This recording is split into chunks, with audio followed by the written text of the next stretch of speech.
Hey guys, we're at the Tonya Raye Romero 6th annual golf fundraiser. We're gonna go live in just a minute. On the other side, storytelling hour begins. 3, 2, 1. Good evening. Suicide is the 10th leading cause of death in the United States. Suicide is the 9th leading cause of death in New Mexico. Suicide is the 2nd leading cause of death in persons ages 10 to 25. Suicide in New Mexico has increased more than 50% higher than anywhere else in the United States. Ratios amongst whites has increased 35%, Hispanics 29%. Rates among those 65 and older has increased significantly by 60%. And those 10 to 25 has increased by 38%. And this only in the last 10 years.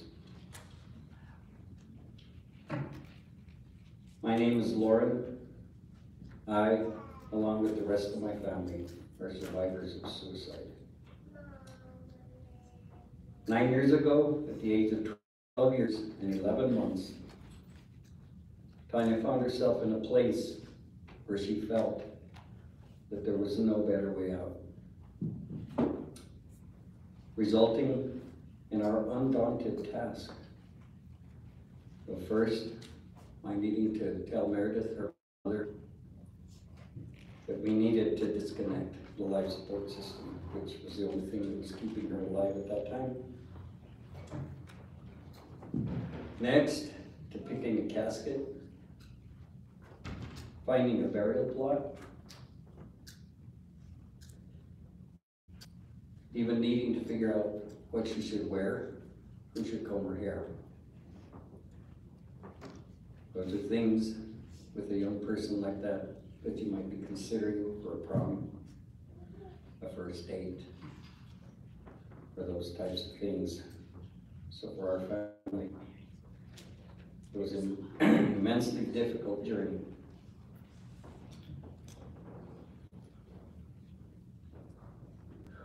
After several months of darkness, we chose to do something more positive. In the attempt to help others who may be suffering from some sort of sadness, illness, mental illness, some difficulty, who have thought of or are thinking of that option, and hopefully to convince them there is a better way, there is help, there is light at the end of that darkness.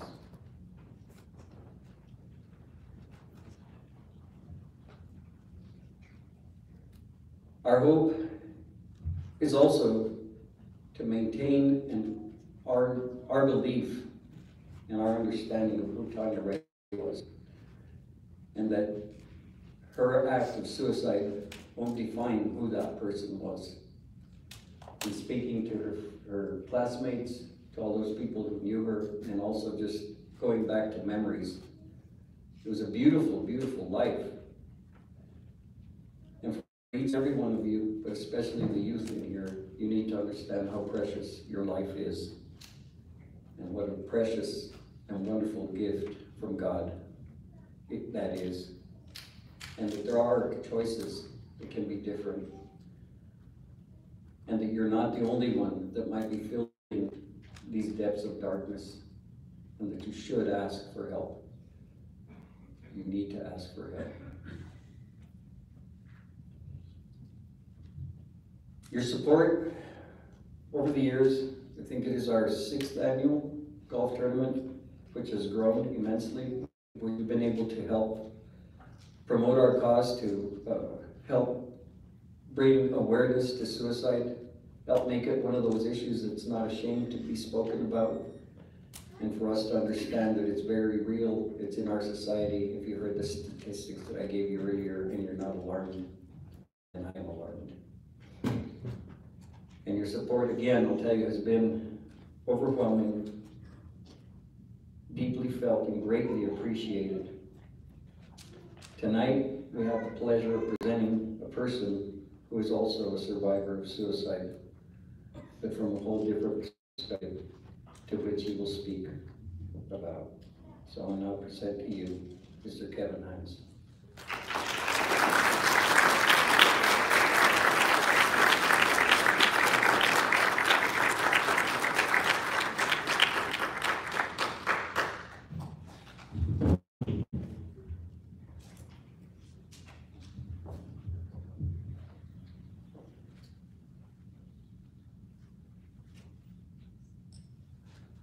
Before I begin to share with you my story, there's something we must do. Right here, right now, together. We have to take a moment of silence for Tonya and for everyone we have lost this way, in this community and every other. In my short 37 years on this gorgeous planet, I have lost now 8 people I love to death by suicide from lethal emotional pain. Not the least of which was my biological mother, Marcia, may she rest in peace. Most recent of which were 3 individuals in the last 3 years in the mental health community that all passed by their hands. So tonight, before we begin, we have to take this moment to appreciate them, to hold dear the very little time we had with them, to hold immeasurable gratitude for every second they gave us.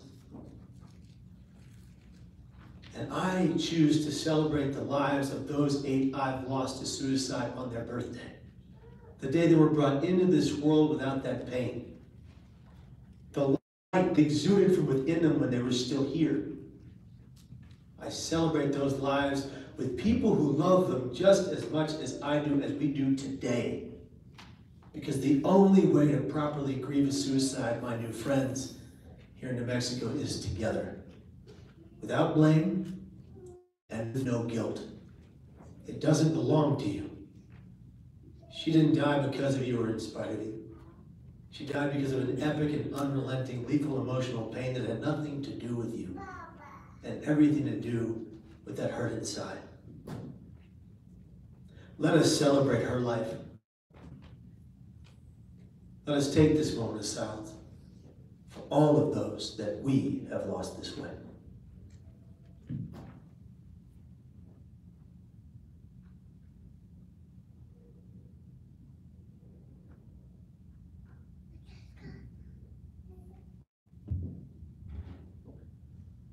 Are you okay? Is something wrong, or can I help you? Those were the only words I wanted to hear the day I found myself standing atop the Golden Gate Bridge walkway. A child at 19 years myself, believing beyond a shadow of a doubt that I had not one other course to take but to die by these 2 hands from that pain. My parents loved me. My family needed me. My friends wanted me to stay, but they had no idea the lethal emotional pain I was in. They had no clue. What is the one thing, ladies and gentlemen, my new friends, you want to happen when you find yourselves in excruciating physical pain? What do you want that pain to do? Stop, go away, end. I argue that brain pain is at the very least 300,000 times worse than any physical pain I certainly have ever experienced. And I jumped off the Golden Gate Bridge. I know physical pain.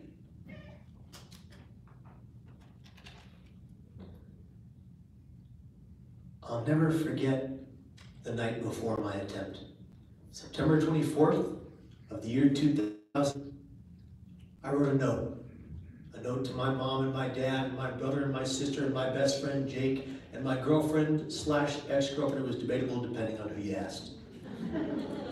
I wrote that note: Mom, I love you, but you're not always right.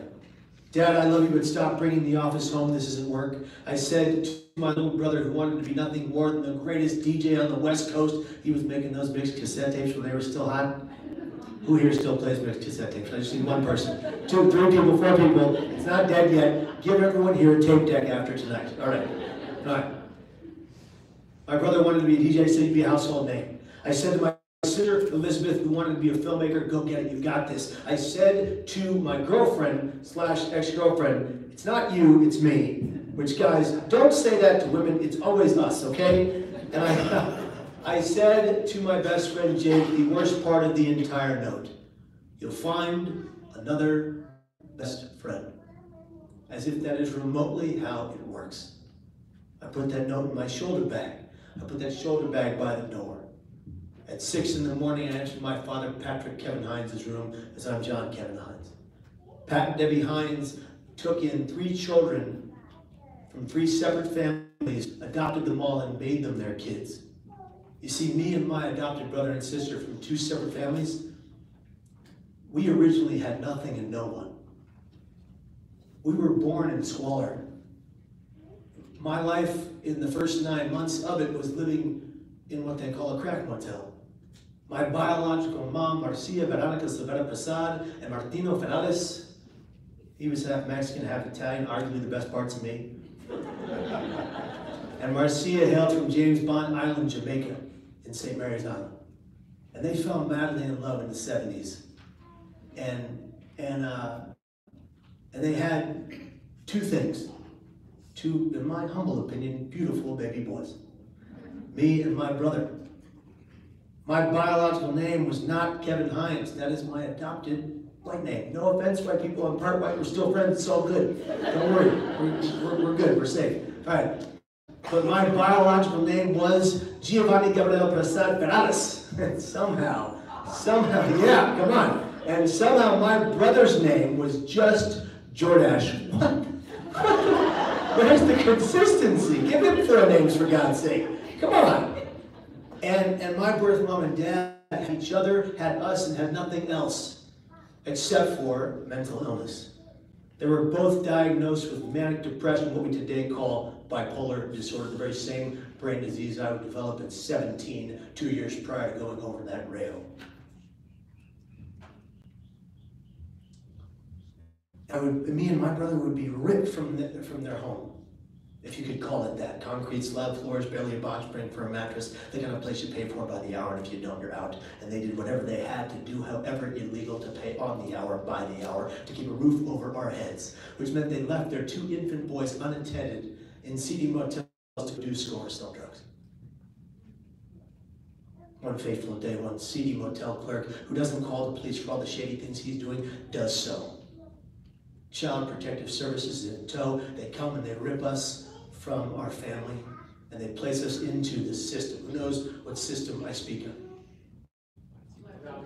Foster care, yeah. And we bounce around from home to home with the idea that me and my only full-blooded brother will be adopted together. Do you think that's what happened? Not by a long shot. We bounced around, we both got a vicious strain of bronchitis, and my only full-blooded brother died. They say Jordash had blonde, curly hair and looked just like me. Can you see it?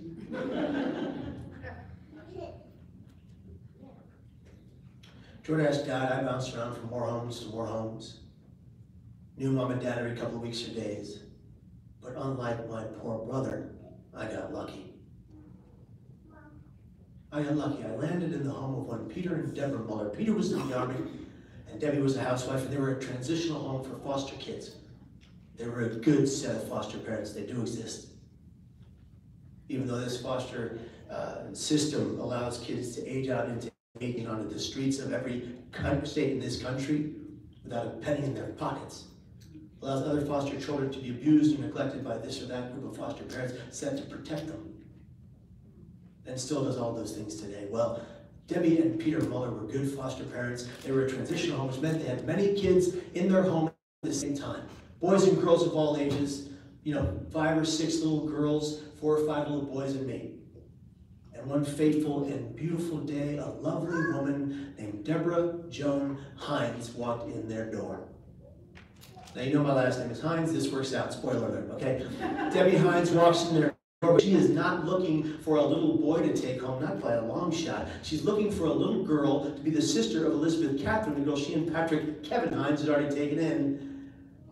Do I look like a little girl to you? Now, I said this in Australia, and clearly they see things a bit skewed. This young man in the very middle of the bleachers looks at me, does a gangster lean back, and says, yes. So I leaned forward and I said, son, you're clearly very confused and need glasses, but we have to move on. This is the speech and you're not giving it. Stop talking, please. And, you know, and I went about my day. And, but Debbie Hines, when she walked into the Muller's home, expecting to take home one of those many little girls, the first thing she saw on the carpeted floor before her, red-headed, wavy-haired Giovanni, clearly not anymore. And that's when she said in her journal of those days, which I've read, that was the moment she fell in love.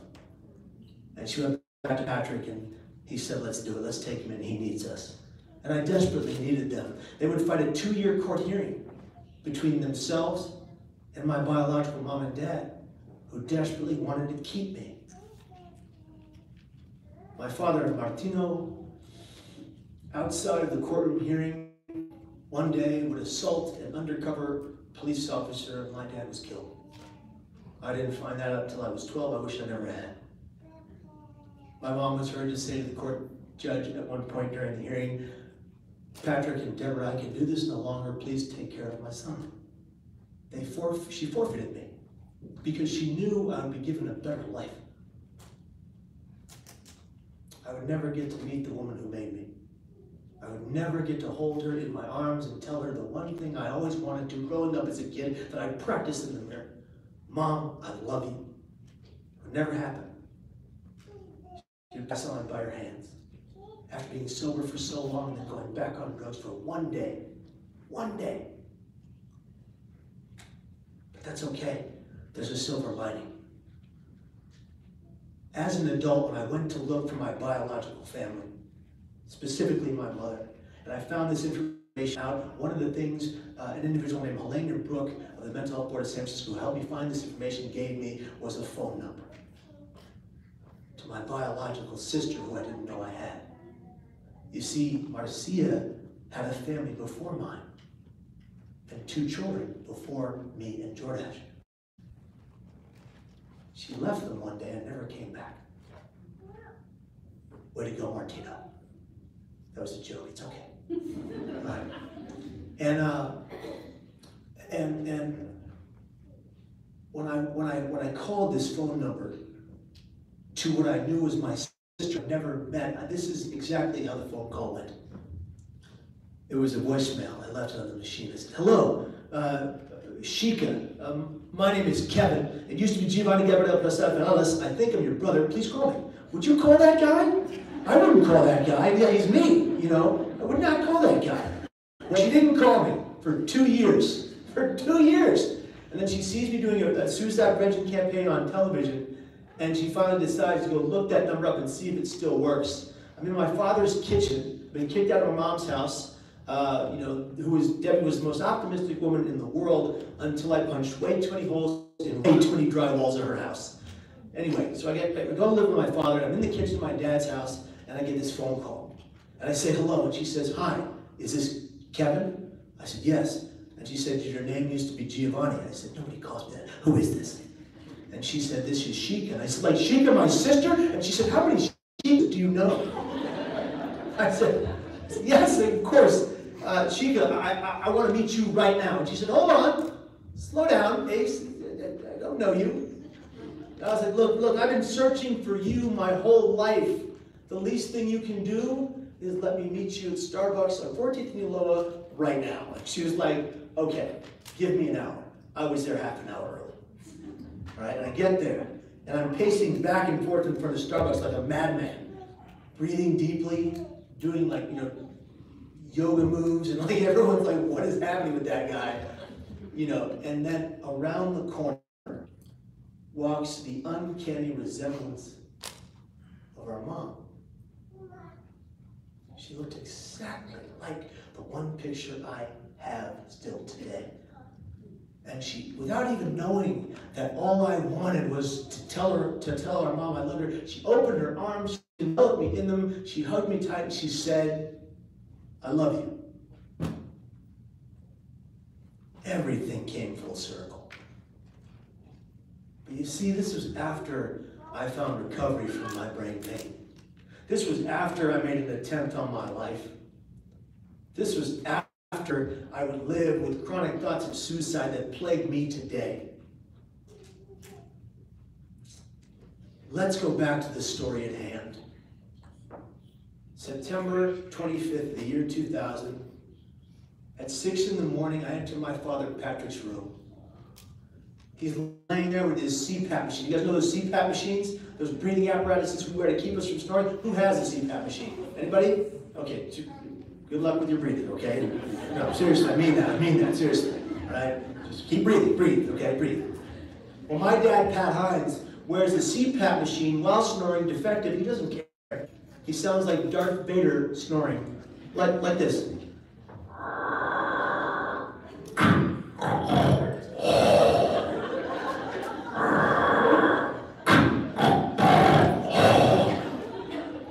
He's the only man it doesn't work for in the world. And I startled him awake. And he looks at me and says, Kevin, what's wrong? I've been acting erratically the night before. I've been unwell, certainly. Kevin, what's wrong? And I looked at my father and I wanted to tell the one man who loved me the most in the entire world the truth. But you see, I had already started hearing voices in my head.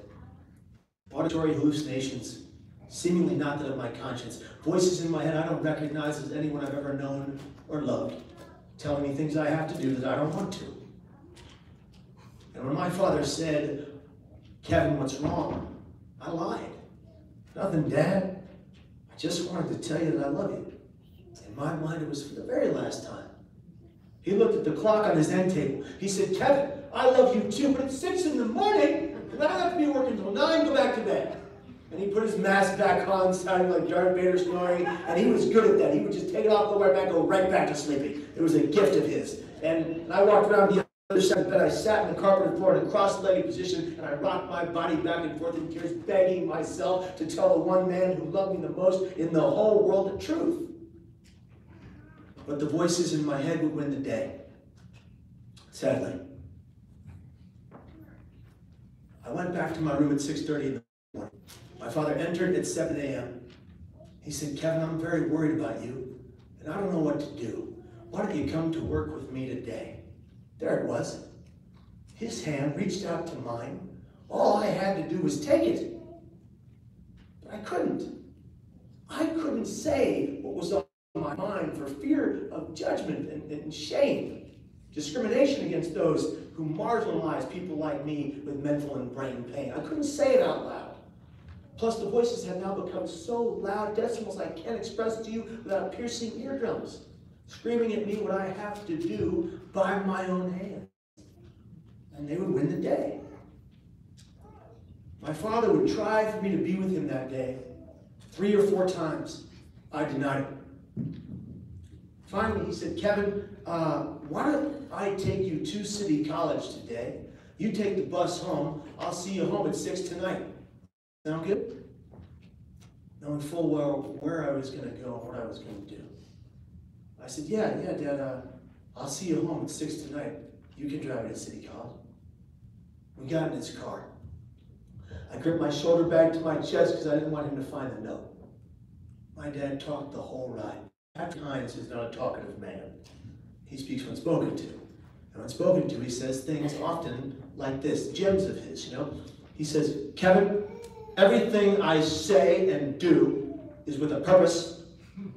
I am telling you this purposefully. Who talks like that? Who talks like that? He does all the time. His analogies are ridiculous. Anyway, and so we're in the car, he's talking the whole ride. I'm quiet, which you know by now is rare. And I'm quiet, and we get to the corner of the City College campus. And my father says to me one of his favorite mantras. He said it every day. He says it today when he calls me. Kevin, I love you. Be careful.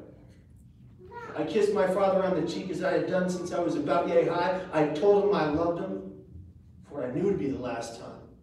I watched him drive away as a tear rolled down my cheek, off my chin, onto my right lug's boot, onto the middle shoelace. I will never forget that moment as long as I should live. If I close my eyes right now, I can see my father driving away. And me saying to myself, that's the last time I'm ever going to see anybody I love, and the very last time anybody I love will ever see me, and being content to die by my hands. I walked onto campus. I walked into the counselor's department. I found the most readily available counselor. I asked her to drop me 9.5 of my 12.5 scholastic units at the college.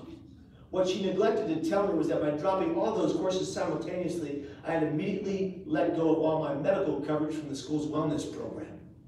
Now, you know I survived extensive injuries from what I did. And that had to cost money to repair. Money I didn't have.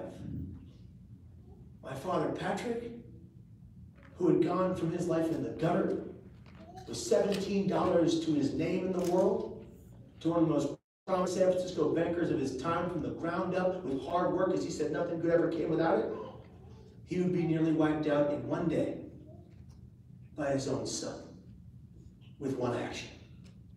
But today I take responsibility for my actions. That means I'm going to pay him back. It's going to take me till about 112, but I got this. Right now he's getting IOUs, you know? Yeah. And, but that day before my attempt, you know, people have asked me why I kept one class. Why did I keep my English class? It's very simple. It wasn't because I was going to become some literary master. No, I wrote a book. It's a bestseller even today, but there are 36 errors in the opening acknowledgments alone, okay? Who knows why people read it? Who knows? And you know, it wasn't because of that. I went to English class for one thing. The teacher was gorgeous. Just wanted to see her one last time. It was the only rational thing I did all day. I left that class early and got on a Muni train. From that train, I got into a bus. I only had a paper transfer to get on that bus. I had no more money. On that bus, I sat in the very back row in the middle seat looking out upon everybody, kind of like right now. 100 people boarded that bus, and I sat there and began to cry. Softly, moderately. Waterfalls flowing from my eyes, mucus dripping from my nose. You know when you know those real cries, real cries, like when you're 2 and your mom just at you? You know, that kind of cry. And I'm wail like a baby, and I begin to yell aloud at the voices I'm hearing in my head on a crowded bus filled with people. Leave me alone. But I don't want to die. I'm a good person. Why do you hate me so much? What did I ever do to you? And now, my new friends, if they weren't before, 100 people are looking down the barrel of the bus at me but saying absolutely nothing. And all I wanted, all I needed, was for one human being to see my pain and say something kind. Kid, are you okay? Brother, is something wrong? Friend, can I help you? And I would have told him everything and begged him to save me.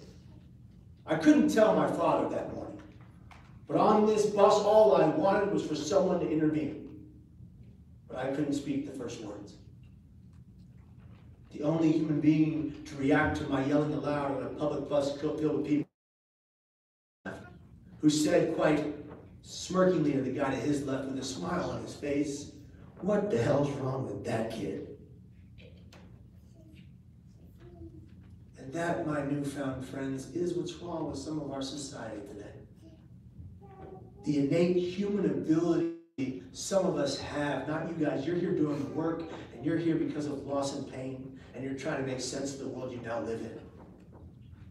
We live in a world where people see someone in lethal emotional pain, they feel nothing for them but fear of them and apathy toward them. That's his or her problem. It ain't mine. I got things to do, people to see, and places to go. I disagree formidably and firmly with that notion, because I believe, like I think you do, that if we are not one thing on this planet, we are supposed to be one thing together. Our brothers and sisters and individuals keepers. Do you agree? Yes. We are not here for personal betterment or gain. We're here to give back to those we know, to those we love, those we don't know from Adam. And we're even here to give back to those we don't even like. What we are not here to do is damage each other with our words or actions.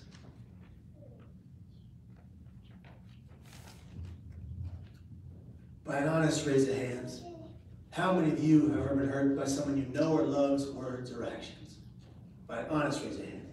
Keep that hand up. Keep it up. With your other hand, how many of you have ever hurt someone you know or love with your words or actions?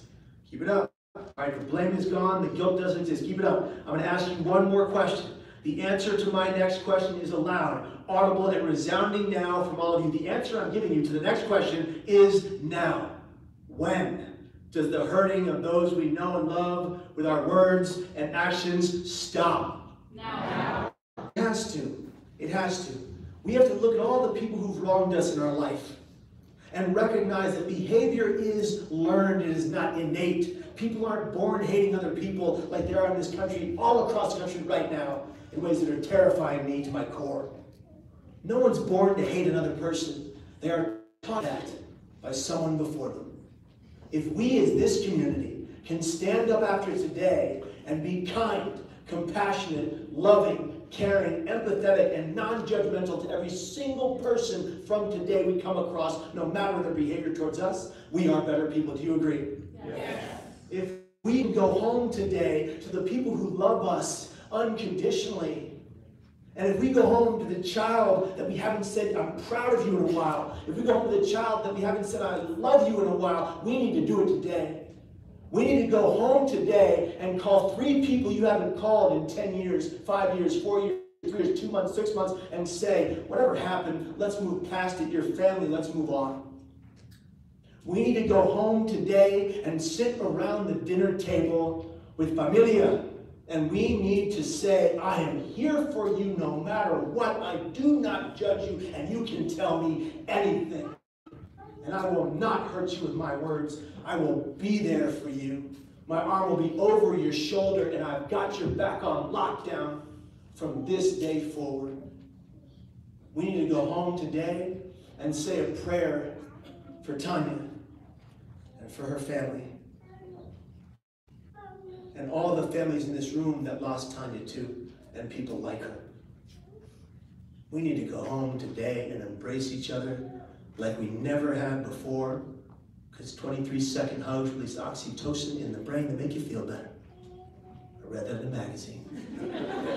But it turns out to be true. It turns out, all right, we're all going to hug later, just kidding. No. All right. I went to the Golden Gate Bridge at 19, and that's a place where 99% of the people that have jumped off that bridge don't get to ever tell their stories. 99% of them are gone. The bridge director, the people that run and own that bridge, would like to tell you that 1,850 people have died off that bridge. That's a lie.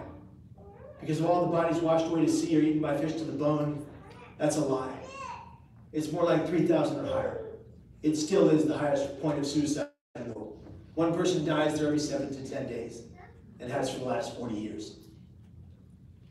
But on that day I would stand at a particular light rail. I would hope, wish, and pray that one person would see my pain and say something, and they would. A woman from my left approached me. She had blonde, curly hair, those sunglasses you ladies love to wear in the heat that absolutely do not fit your face. And some men. I want to say something. You look like giant human bugs. It's a theory of mine. I just can't get past it.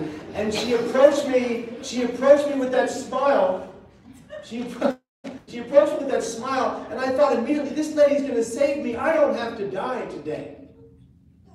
And then she pulled out a digital camera, and she said, will you take my picture? In that accent. And I had to think to myself, lady, this is terrible timing. But it's also a good joke. Anyway, so she stood right in front of me where I was gonna take my life, and she posed 5 times for 5 pictures. I mean, Instagram didn't exist. What was she doing? And then she said, thank you, handed me that camera, and she walked away. But not 20 yards off the bridge. She walked back across the entire 2-mile stretch of walkway, which is what people did every day to celebrate that bridge and be in awe of its beauty. They call that bridge the 9th wonder of the world. The most beautiful man-made structure ever created, according to San Franciscans, of course. And she walked away, and I thought, absolutely nobody cares. Was that true? No. Everybody cared. Just like you all care. Everybody cared. Every one of my family members, every one of my friends, my acquaintances would have been there to rip me from that rail to safety because of how much they cared. My brain wasn't allowing me to care. It was trying to take my life as I was desperately trying to cling to it. And she walked away, that woman, and instead of seeing the beauty she was trying to show me, I thought she didn't care. And I said to myself, absolutely nobody cares. Then the voice in my head bellowed, jump now, and I did. I was on no ledge to be talked back to safety. I catapulted my whole body into free fall. But it was the millisecond that my hands left that rail and my legs cleared it that I had an instant regret from my actions. And the 100% recognition that I just made the greatest mistake of my life and it was too late. Falling 220 feet, 25 stories, at 75 miles an hour, these were the only thoughts in my mind in the 4 seconds of the fall before I hit the water. What have I just done? I don't want to die. God, please save me. And I hit that water. The impact reverberated through my legs, into my lower abdomen, and shattered my T12, L1, L2 lower vertebrae into shards. I missed that day, severing my spinal cord by 2 millimeters. Do me a favor, my friends. Show me a millimeter with your hands right now. Show me. And remember, I'm looking at you. I can see if you're doing it. All right. I went down 70 feet beneath the water surface, and I opened my eyes, something I didn't expect to happen. I thought you died on impact, which is a lie. I opened my eyes, and I was drowning. And I remember thinking to myself, I don't want to drown. Well, why'd you jump into a giant body of water? I frantically moved in any direction. I was going down. I was going the wrong way. I could not feel my legs, only using my arms. The water was getting murkier, darker. My eyes were bulging out of my head. My ears were ringing. I knew I'd made a mistake. I needed to go the opposite direction. I shot for the surface where I thought was the surface. As fast as my arms would take me, I swam 70 feet with one breath. I got closer and closer to the lit circle of water above me, and then I started to convulse. I was running out of air, and I thought, this is it. This is where I die. I said, no, Kevin. Kevin, you can't die here. If you die here, Kevin, no one will ever know you didn't want to. No one will ever know you knew you made a mistake. I broke the surface. I bobbed up and down in the water, spit out salt water, and I did the one thing I've had control over since kindergarten. I prayed. God, please save me. I don't want to die. I made a mistake. God, please save me. I don't want to die. I made a mistake. I'll repeat, and he heard me. You see, a woman driving by at the moment of my jump saw me go over the rail and called her friend from her car phone. Yes, it was the year 2000. They still had car phones. She called her friend from the car phone in the United States Coast Guard, who happened to be tied to the very unit that would pluck me from the water that day within 3 minutes before I would set in hypothermia and drown. In the water, as I kept going up and down, I could not stay afloat. I kept sinking down, and every time I went down, I got more tired. I was having a violent asthma attack. I've had exercise-induced asthma my entire life since kindergarten. My breather was in my left pocket because I was prepared. Also a joke. And I'm bobbing down the water, and I go down one more time, and I think, this is it. I can't keep fighting. I'm done.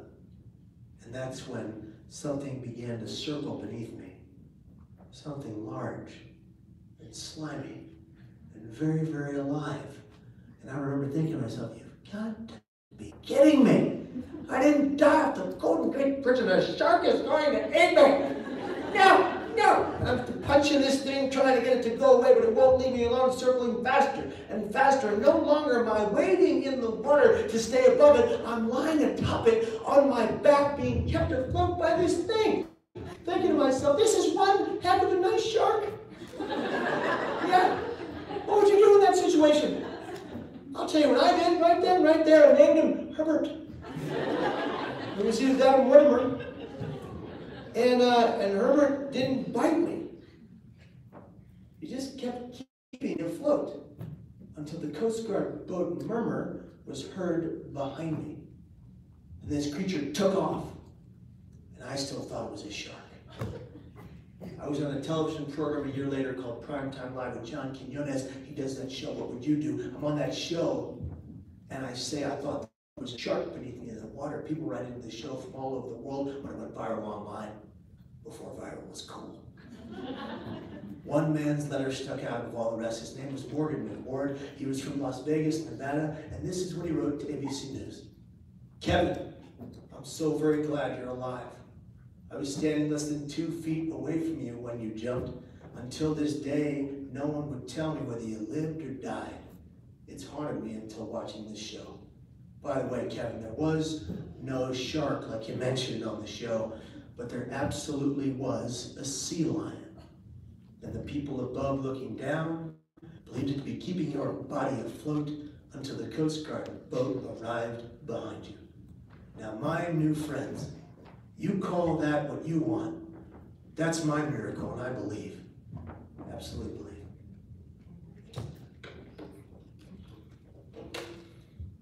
The Coast Guard boat arrived. They plucked me from the water. They put me in a flat bed, and they strapped me in from head to toe, and they put a neck brace around my neck, and they started asking questions.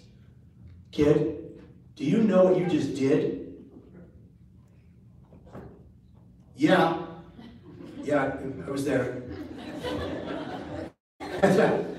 And this guy looks at me, puts his hand on my forehead, says, "Kid, you're a miracle." He was a rookie officer. The more senior officer leans in, he says, "Son, do you understand how many people we pull out of these waters that are already gone?" I said, "No, sir, I don't want to know." He said, "I'm going to tell you anyway." He said, "This unit, young man, has pulled out 57 dead bodies from these waters.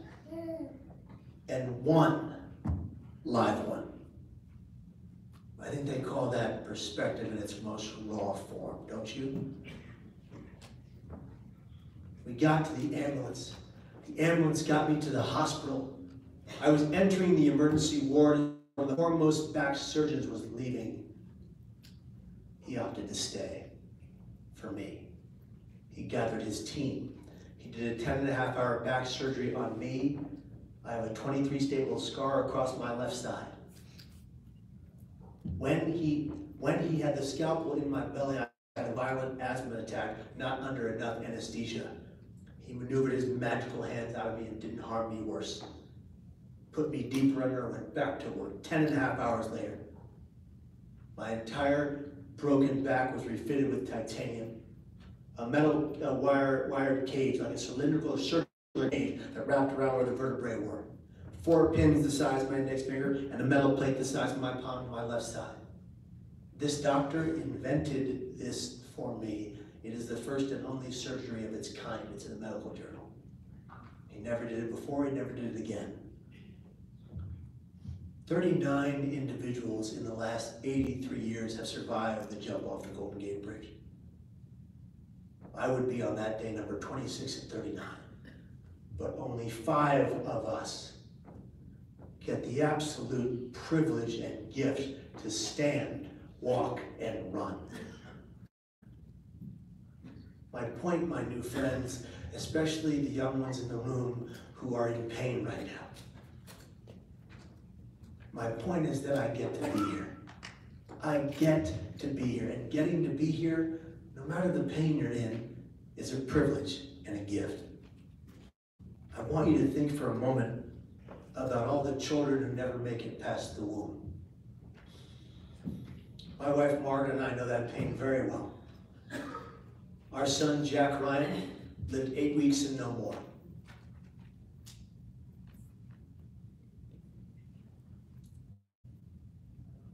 We never get to hold him in our arms. But he wasn't intended to be here in physical form.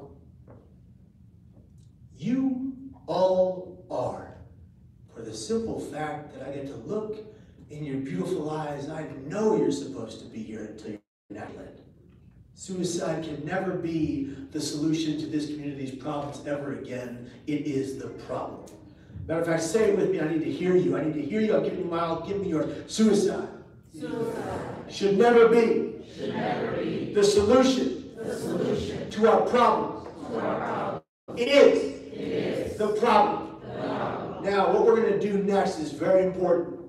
How many of you in this room have never, listen to the question, how many of you in this room have never, ever in your whole life had a negative, critical thought about yourself? If you've never had a negative, critical thought, raise your hand. Exactly. Not one of you. Do you know the only way to retrain the negative inner critical voice? That voice that tells us we're less than, that we're ugly, that we're stupid, that we're this, that we're that, it's horrible. That negative inner critical voice comes from every time anyone has ever hurt you or said anything hurtful to you in your entire life. It comes from trauma. Let's retrain the negative inner critical voice right now, because I know some of you are in pain. Let's retrain that voice right now. I'm going to say my name. You say your name, repeat after me. Now, my name, your name, repeat after me. But here's the thing. Every time I do this, there's a young lady over here that says her name's Kevin. Right? Listen, if your name's Kevin, if your name's Kevin, that's fine. It's 2020. Your progressive parents are wonderful. But let's say your name. My name, your name, repeat after me. Here we go, loud and proud. Kevin. You are. You are. Wonderful. Wonderful. Kevin. You are. You are. Fantastic. Fantastic. Kevin. You are. You are. Amazing. Amazing. And Kevin, you're gorgeous. Well, thank you. Thank you very much. Very kind of you. Very kind of you.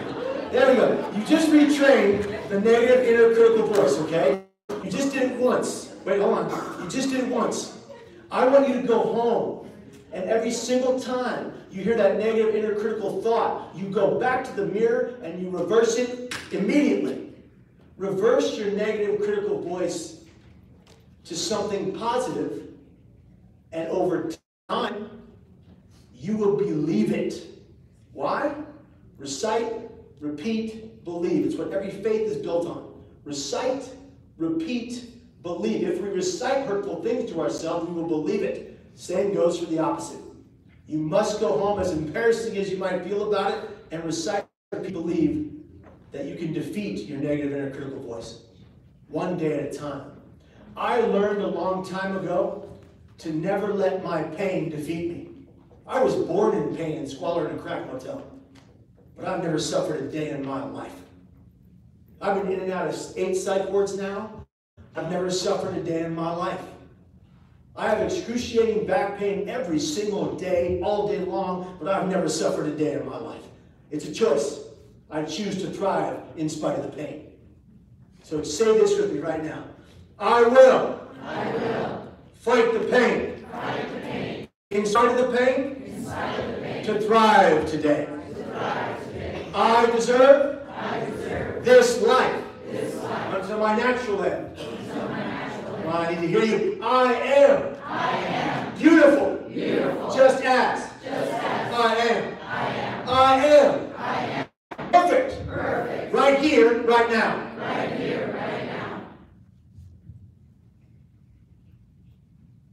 And I am 1,000 times greater than the worst thing I've ever done. And I'm supposed to be here. And I'm going to stay. Ladies and gentlemen, I went off that bridge. It nearly took my life. It destroyed my family. It bankrupted my father. But here I am today with all of my family and friends who have my back, and I have built a mental health emergency plan that keeps me safe every day. We have a plan if we have liver, heart, lung, kidney disease, don't we? We have a plan if we need a transplant. We have a plan. We need to have a plan for our mental health. Every single person in this room. So today, I am going to give my personal resources and the definition and outline of that plan to all of you. Okay? I'm going to give that to you, and you guys give your emails to Tonya's family. And we will get you that plan so you can start to change your own mental, brain, mind, and behavioral health. Because I know we all got stuff to go through. My favorite book in the world is Bipolar for Dummies. Listen, get your copy, whatever issue you have. We all have issues, okay? All right. There's one for every mental illness. Get your copy, okay? And Listen, we can do this, but we have to do it together.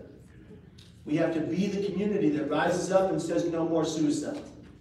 We have to be the ones that see the person on the bus in real emotional pain and says, hey kid, you're breaking my heart, how can I help you? We have to be those people when nobody else will. I have been given a second chance at life. I am grateful today for every millisecond I walk this earth, every single place I get to go because I almost didn't see it, everything I get to do because I almost couldn't, and I'm 110% immeasurably grateful for each and every one of you that has come here tonight, and I mean that from my gut, because I almost never got to meet you. You are my gift today, not the other way around. I'm sorry for your losses. I'm sorry for your pain. But if nobody else says it today, I want you to know that I love you and I need you to stay. All right? Ladies and gentlemen, yesterday is history. Tomorrow is a mystery. But today is a gift. That's why we call it the present. And if you guys don't believe me, ask your children. Master Oogway from Kung Fu Panda said that. And talking turtles always know what's up. Yesterday is history. Tomorrow is a mystery. Today is our gift. Let us always and forever cherish this day and every waking moment of this gorgeous gift we all get to call life. From the bottom of my heart, thank you for hearing my words. Thank you very much.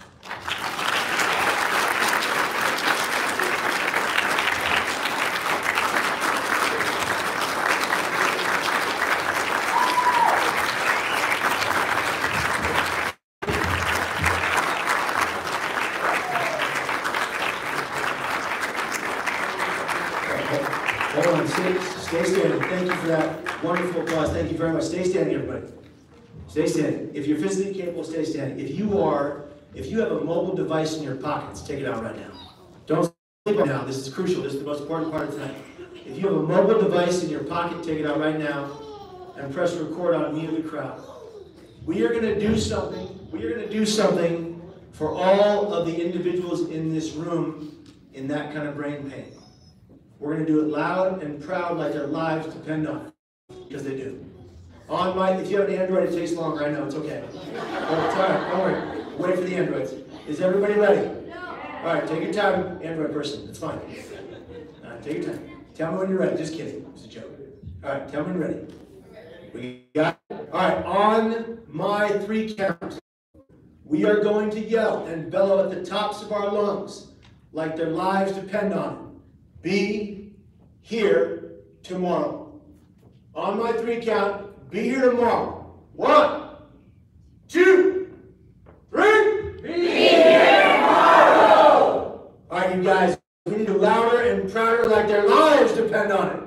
Be here tomorrow on 3 like never before. 1, 2, 3. Be here tomorrow. I have to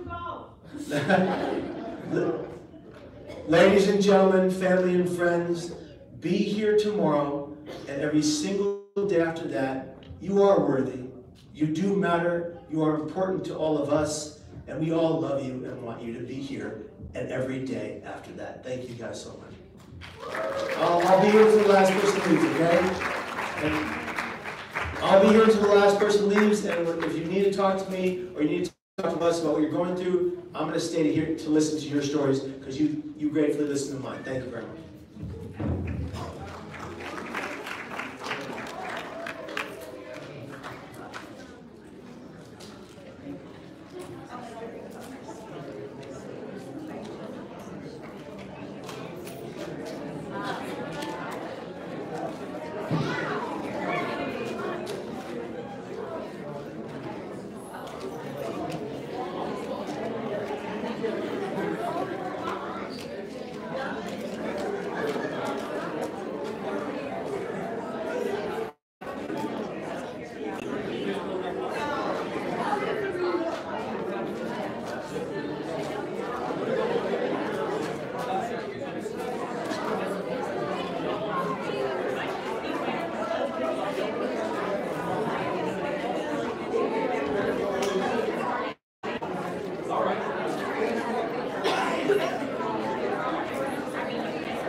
Yeah. He told us we have to just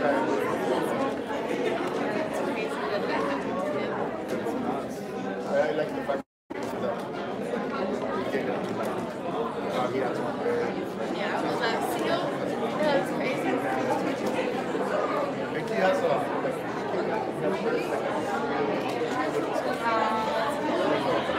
Before everybody leaves this evening, we do have door prizes, so if you'd like to stick around, we're going to do the drawing a little bit. We're going to do it now. Oh. We're going to do it in a little bit? Oh, now.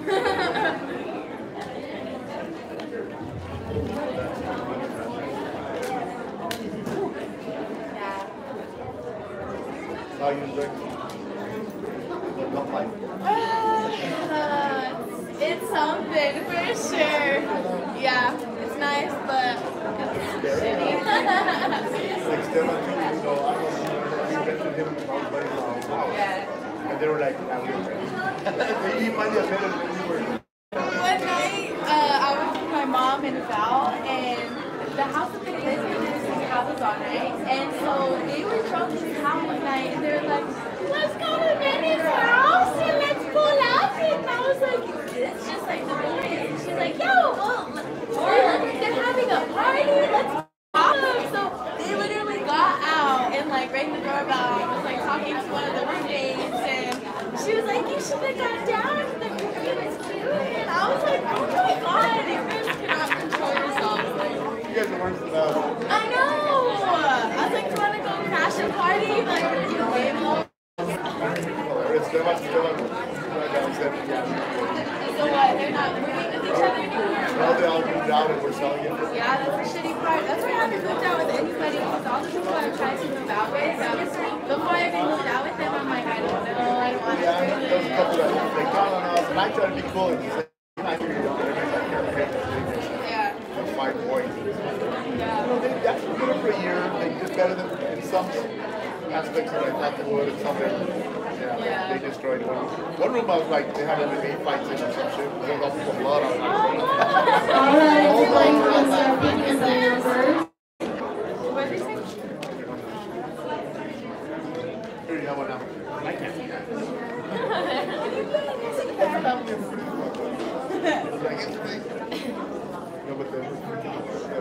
First number is number 109, 109.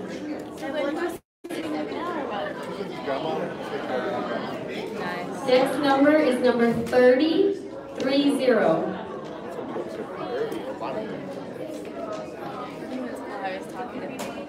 Next number is number 113, 113.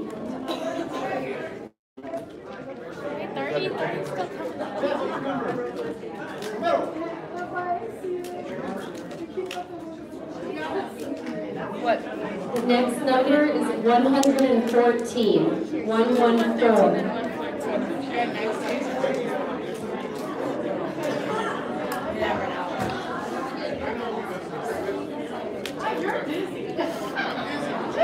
The next number. Who looks like a rock? I thought that too, like The next number is 8. honestly. 8. Like I thought more like the Rock and Vin Diesel mix. Don't think a little Vin Diesel in there. Look at him, he's doing like Vin Diesel. Next number is 94. 94. Chana said he's like a puppy dog. So like puppy dog and Vin Diesel made a baby. We do that all the time. Like, so she said it's like puppy dog and Vin Diesel made a kid. That's why. Number 88. That's crazy, man. The next number is 111. 122.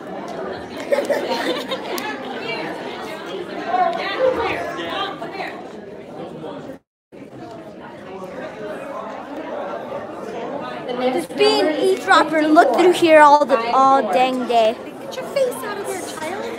It's recording now. Oh, thank God. Well, that side is looking basically child.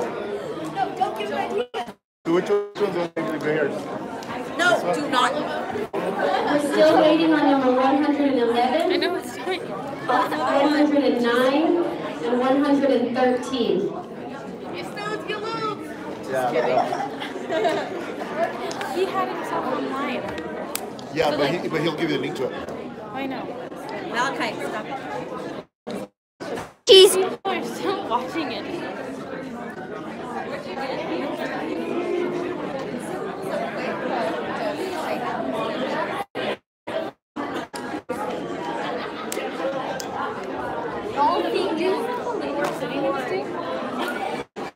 So you can drive now. Well, when he turns 21.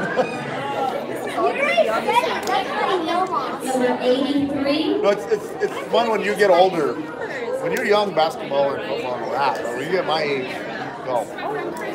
I'm not very good at it.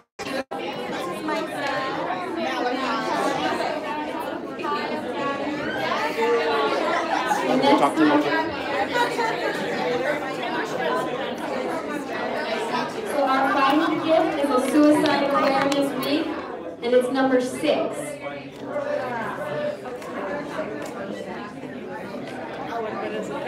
Number 6. It's on live, so two people see you. Number 6. Don't, son. Don't touch it. Like no one noticed this cameras. Thank you guys, thank you everybody for coming. Take care. I know. Take care. Say cheese. You nosy. Come on. Say cheese.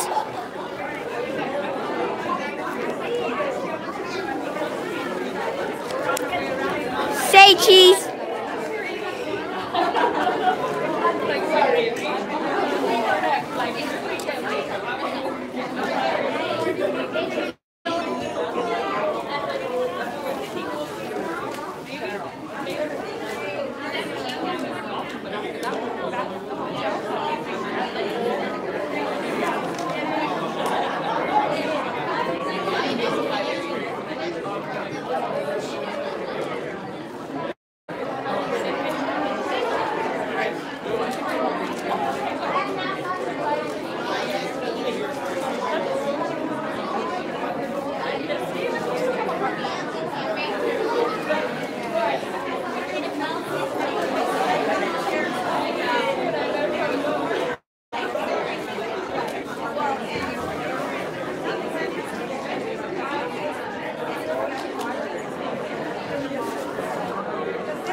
If you have change, I'll have change.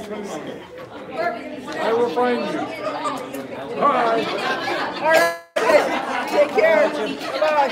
Oh, you're trying to avoid me. I'm sorry. Grandpa. I'm sorry. I'm sorry. I didn't see there. That's why I was laughing at you. Because he was talking shit about you. You got me in trouble again! Well, I tried. No, I know.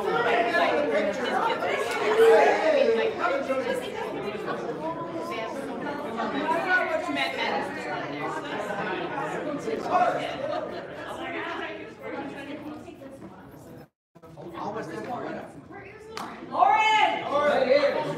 Now we know we have a double check. Lauren, look out! Hey! Lauren, right here. You're making it. I help you double challenge too. Wait. Okay. Hold on. One. But I can't see you. So you need to come to the front.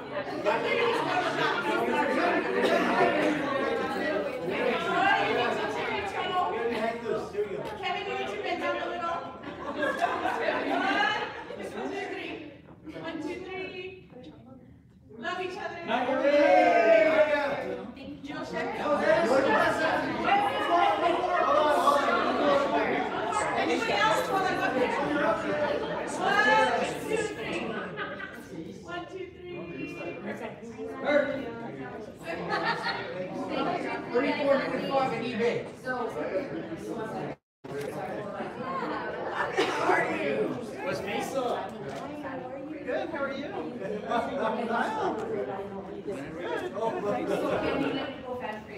What?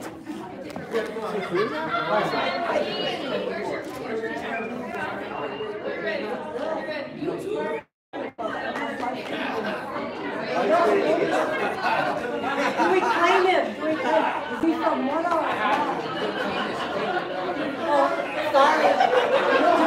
Lower Cleveland. We're lower Cleveland. There's upper and lower. Upper Cleveland is like Bella's from.